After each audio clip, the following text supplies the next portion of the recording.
Coming up on After the Whistle, a final push for each boys and girls team to try and make the playoffs. Plus, a look into the final Big Ten dual meet of the season for the Nittany Lions and what resulted from it. And a beloved former state college coach gets support from the community. All that and more coming up on After the Whistle.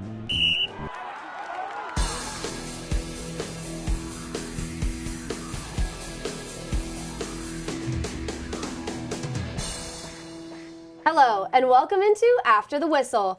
I'm Alexis Yoder. And I'm Logan Barandis. We have coverage of plenty high school events this week around District 6. This week, basketball season is wrapping up, meaning the district playoff bracket is set to come out tomorrow. With that, we're going to start out with some high school boys hoops with Juniata at Bellefonte. And Juniata started off strong, leading into the second half 21-18. We'll pick up right up in that second half where Juniata has talked some strategy for this upcoming half, and Juniata already up one, or Bellefonte up 8 rather, and Ryder Hamilton for Bellefonte in transition gets the lay-in, and Bellefonte goes up 10. Juniata still down double digits and trying to get some offense back. It's Bryce Rush, top of the key, nails the three-pointer. Juniata looking to come back from their deficit, and Bellefonte still holding on to that big lead, looking to keep it that way. And it'll be Cole Chrisman going down low and triple teamed, hits the end one, and continues to up Bellefonte's lead in this one. Juniata does get it down to 7 and getting the offensive rebound, looking to come back, and they kick it out to Luke Fisher. Gonna nail the 3 from top of the key and making it a 2-possession game with a few minutes left, but Bellefonte does get the win. They win 49-37. The Juniata Indians will end their season at 9-13, while Bellefonte finishes with an 11-10 record. Let's head out to Bald Eagle Area High School as the Bald Eagles host the Jersey Shore Bulldogs. The Eagles got off to a hot start in the first quarter. Junior Cameron Watkins receiving the give and go for the contested layup. Bald Eagle with the early 5-0 lead. The Eagles piled up a lead with senior Chase Thompson receiving an outlet pass for an easy bucket. This capped off a 13-point scoring run for the Eagles to open the game. But the Bulldogs fought back in the second quarter. Guard Kyle Mundrick hits the mid-range floater and cut Jersey Shore's deficit to 9 points. The rally continued with a steal by Hunter Fink. His deep shot missed, but Cameron Holt tallied the putback to bring the Bulldogs within 6. The Eagles began to pull away in the second half, starting with a huge slam by senior big man Blaze Angelotti. Senior point guard Cale Burns then finds Angelotti for another bucket in the paint to take a commanding lead late in the fourth. In the end, the Bulldogs' second quarter surge was no match for the Eagles' offense as Bald Eagle capped off a 65-43 win. Bald Eagles' 65 points was a season high offensively in its final game of the regular season. The Eagles head on to the District 6 Class 3A playoffs. The Penns Valley area Rams look to defend their home court against the 13-7 Tyrone Golden Eagles. We take you now out to Penns Valley. You see the banner and starting 5 being announced for both teams, and the Penns Valley's starting 5 getting announced right there. We'll take you to just after tip-off. It'll be Draven Crowell nailing the mid-range jumper to get Tyrone an early 2-0 lead. Tyrone control most of the first quarter, but Jackson Romig going to find an open lane for Penns Valley, getting the layup, cutting their deficit to 5, giving the student section something to cheer about early on. Now going to the second quarter, Penns Valley down 11. Romig finding his man, and Dakota Bronzina going down low for 2. Penns Valley looking to start a run. Tyrone, however, looking to change that. Sam Crilly finding Crowell from beyond the arc, nailing the contested 3, making it 24-14 Tyrone. Now just 10 seconds left in the half. Ashton Walk going to find Ross Gamp on the transition for the lay-in. Tyrone ends the half with a 13-3 run, and they would hold on to win 62-43. Penns Valley falls to 3-18, will host Phillipsburg Osceola tonight for the regular season finale. For Tyrone, they finished their regular season at 13-8. Let's head out to Bishop Guilfoyle where the Forest Hills Rangers took on the Marauders. Forest Hills was dominating at the start of the game. Lexi Henderson starts it off with a putback layup, capping off a 7-0 run to take a 10-3 lead to open the game. BG needs a spark in this game now, down by 9, and they get it. Stella Yeski gets a huge block inside their rejection at the beginning of this game. BG gets possession of the ball, and Lauren Himes gets the hard-earned 2 points. The Marauders cut the lead down to 7. Forest Hills takes the momentum back. Addison Sherrado bangs in a mid-range shot, adding to a 9-0 run with 3 minutes left in the first half. In the third quarter, the game goes out of reach for Bishop Guilfoyle. Bella Adams gets the pull-up jumper from the offensive rebound, going on her own 6-0 run. Forest Hills' lead is down to 15, but ultimately Bishop Guilfoyle drops a hard-fought loss. Forest Hills takes this one 57-31, ending Bishop Guilfoyle's 5-game winning streak.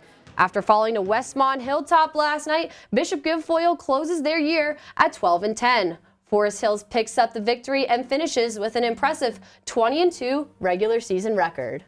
Haley McCullough was at the game, so Haley, what stood out to you? Well, guys, it was a tough battle against the Lady Rangers, but the Marauders fought hard. The team chemistry was there, but it became hard to turn this power into points.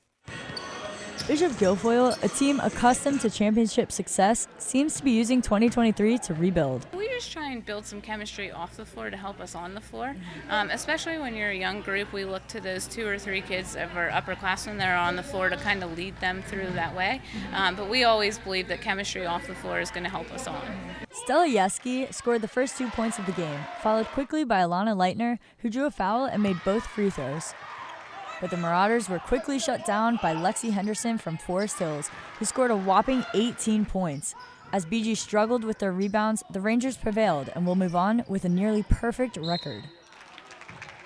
Bella Adams, who was a sophomore when Bishop Guilfoyle last won the state championship, is coming off back-to-back ACL tears. I mean, she's amazing, number one. I said what she went through, is more than collegiate athletes or even professionals go through in their careers. So we're really proud of the way that she just came back after both of them.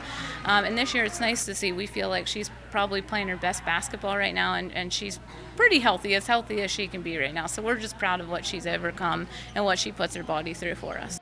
She didn't let those injuries hold her back and has been a dominant force both on and off the court this season. Not being able to be there the other years, but really wanting to be out there with them and encouraging them all the time. It's motivating to be able to now play with them and be a leader and try to bring them together and know that you can persevere through any struggles if you want to be on the court and be with each other. It's truly inspiring to see a high school player have so much determination after such adversity. Bishop Guilfoyle finished their season 12-10 after a loss to Westmont Hilltop last night. Reporting in the studio, I'm Haley McCullough. Thanks, Haley. Moving on to the collegiate ranks, the Penn State Nittany Lions look to get back on track against Illinois last night at the Bryce Jordan Center. Penn State looking to snap a 4-game losing streak, and on Valentine's Day at the Bryce Jordan Center, you see Seth Lundy getting introduced to the Penn State fans. He would start things off offensively on the steal, and in transition, going to slam it home for Penn State, getting a hot start. Penn State up 4-0. Now, less than 3 minutes into the half, it'd be Jalen Pickett's show for Penn State. He steps back, nails the 3. That's his 2,000th career point for the Nittany Lions. Had a hot first half. You see him getting honored at the Bryce Jordan Center, played at both Siena and now at Penn State. You see Micah Shrewsbury's squad moving in to the second half. It'll be Pickett again, same shot, opposite side, and Pickett would finish strong in this one. And now moving later on into the second half, Pickett going to take it in himself this time. He finishes with a strong 41 points for the senior guard. That was more than enough for Penn State, sweeping the season series against Illinois, winning 93-81. With the win, Penn State gets a badly needed one heading into last place Minnesota on Saturday night. AJ Sisson has more on Pickett's record-breaking performance. The Bryce Jordan Center has seen its fair share of history since its opening in 1996. From record-breaking attendance for wrestling to basketball court storms, history is etched into the BJC's legacy. However, Jalen Pickett accomplished a feat that hasn't been seen at Penn State since 1961, and never at the BJC. Not only did the Lions break a 4-game losing streak against the Fighting Illini, Pickett dominated with 41 points in Penn State's 93-81 win, the only Nittany Lion with 40-plus points since Gene Harris did it with 46 in 1961. I was just trying to keep going, keep expanding the lead, and, hopefully I was trying to get out the game before like the 4-minute media at the end, but, sometimes you just got to keep going. The Nittany Lions don't track stats throughout the game. Neither Coach Micah Shrewsbury or Pickett knew history was in the making. I actually didn't. At halftime, I had 20. So they told me at halftime I had like 20. So I just felt like right then I had it going. Right? And then I don't know what the crowd's cheering for at the end of the game. I have no clue. And then I look up, I'm like, he's got 40. So, like, that's special, man. A team that has been through a brutal 4-game stretch of basketball where tournament hopes are lost. Smiles returning to the court during shoot-arounds and practices may mean even more history can be made in the BJC during 2023. Until then, I'm AJ Sisson for After the Whistle. Penn State has 5 games remaining for the season. The Nittany Lions will face off against the Golden Gophers in Minnesota on Saturday at 9 p.m. Coming up, Penn State looks to bring home another Big Ten regular season title on the mat. And a look at State College coach on his life and death battle and how the community reacted. We'll see you after the break. For now, here are some scores from around District 6.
Welcome back to After the Whistle, brought to you by Com Radio, the Center County Report, and Penn State's Chapter of Awesome. With District 6 wrestling playoffs starting this weekend, last week provided all wrestlers a dry period to recover and gear up for some of the biggest bouts of the season. But first, let's move into the collegiate ranks yet again as Penn State heads back home after 3 road duels to take on the Maryland Terrapins. The Nittany Lions playing this one at Rec Hall, getting hyped up with a regular season championship on the tips of their fingers. One of the big reasons why, right there, Roman Bravo Young dominating King Sandoval in the 133 weight class. And now at 157, Levi Haynes getting the pin on Kevin Stork. And that's the first 3 pins of the night right there for the blue and white. Getting a hot start right there in this dual meet. And finishing off at the 285 class, Seth Nevels taking down Jordan Gabriel. And it's been a breeze for Penn State in this one, wrapping up a 44-3 victory and capturing the Big Ten regular season title in the process. With the win, Penn State secures the title for the 3rd straight year. For more on the match, we swing it over to Jarrett Davewood. Obviously a dominant win, guys, and the atmosphere at Rec Hall was electric as always. Let's take a look. The Nittany Lions hosted Maryland this past Sunday, and Rec Hall was packed full of energy for the final Big Ten dual meet. Penn State entered 14-0, ranked #1 in the nation, while Maryland came in at 9-7, looking for their 2nd conference win. After dropping the opening match, Penn State wrestlers rattled off 9 straight victories, including 3 falls to defeat Maryland 44-3. The Nittany Lions notched their 15th win of the season and completed a perfect record of 8-0 in the conference. The win locked up the Blue and White's 3rd straight Big Ten regular season title and gave Coach Cale Sanderson his 9th all-time. Even with the postseason right around the corner and the team's national title aspirations, Sanderson has wrestlers like Shane Van Ness focused on every individual match. Yeah, just continue to score the next point. My mindset's the same throughout the match. Just score the next point. You get taken down, score the next point. You get a takedown, score the next point. Just keep looking to score.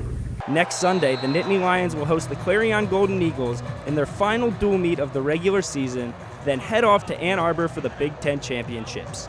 Even with the majority of the season complete, Sanderson believes the best wrestling lies ahead. Yeah, I think so. I think the team's wrestling better every week, and like we were talking about earlier, confidence and everything soaring. And these guys are gamers, and they're competitors. So the bigger the match, the better they wrestle. So.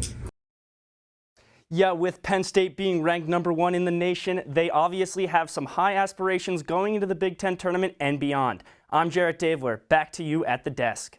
Thanks, Jarrett. District 6 high school wrestling hit a dry period to prepare for both the Class 2A and 3A championships set for all day Friday and Saturday at the Altoona Area High School Fieldhouse. Class 2A action begins on Friday at 10 a.m. It goes until the quarterfinal matches and then continues into Saturday. The finals matches will begin at 7 p.m. on Saturday. Class 3A wrestlers only compete on Saturday, however. Their action begins with the quarterfinal matches at 8:30 a.m. and the finals at about 7 p.m. as well. Coverage of those results will be right here on next week's show. And now we turn back to the hardwood where State College celebrates a beloved coach. Reporter Dugan Lloyd has more on State College's own Rudy Burris. Thanks, Logan. Rudy's story is an inspirational one, and while I wasn't able to catch up with the man himself, it is no secret that he is having a massive impact on his State College family. State High is enjoying a dream season, winning a division title to cap off its first winning year since 2019. But this team is playing for much more than just wins and losses, and their cause has a name. Rudy is the type of person that is positive all the time, and he makes you feel like you're his best friend even if he just met you. So he brings people in, and his positivity is contagious, and it's hard to not smile when you're around Rudy. Rudy Burris has been making people smile since he played for the Harlem Globetrotters in the 1980s. After his playing days, Rudy made the transition to education, where he served as a special education professional and boys basketball coach in State College since 1997. His selfless passion for helping kids turned him into a local icon. Again, the joy that he brings into a gym, we haven't been able to replace the volume that left when he hasn't been around as much. So, yeah, But almost 2 years ago, Rudy received information that would change his life forever. He was diagnosed with colon cancer and later Hodgkin's lymphoma. The cancer has recently spread. While he and his family fight this battle, his story has become a rallying cry for the players. I mean, that's powerful. I mean, that's a guy that I've known since I was 3 years old, and to see him go through something like that, I would want him with me every step of the way. He's been in this program for years and years, so it's really unfair not to have him with us. The Little Lions have honored Rudy all season with shooter shirts spelling out Rudy on the front and the message Fight Together on the back. Every single time before we take the court, we're saying Rudy's name, and we know that whatever we do, it's for Rudy. Rudy's impact can be felt not only on the court, but off it. Here in the stands behind me, where chants of Rudy, Rudy, Rudy broke out going into the fourth after finding out that he was watching on a live stream. I think it shows you all the different areas of town that he has touched and all the people. Anytime that you do anything and any of the fundraising that we've done, people come out in droves to support Rudy. Rudy's wife, Teresa, runs a GoFundMe page for his medical bills. It's raised $90,000 from over 850 donations. The two now live outside Philadelphia, where Rudy will continue with bi-weekly chemotherapy. But this week, he was able to watch the big game virtually and saw his boys realize the dream of winning a division title. If you'd like to support Rudy's cause, you can help by visiting Helping Rudy Fight Colon Cancer and Lymphoma on GoFundMe. For After the Whistle, I'm Dugan Lloyd. Now back to you guys at the desk. Thanks, Dugan. Wow, what an inspiring story that's happening right back here in our own backyard. Yeah, right in the State College area, definitely an inspiring story.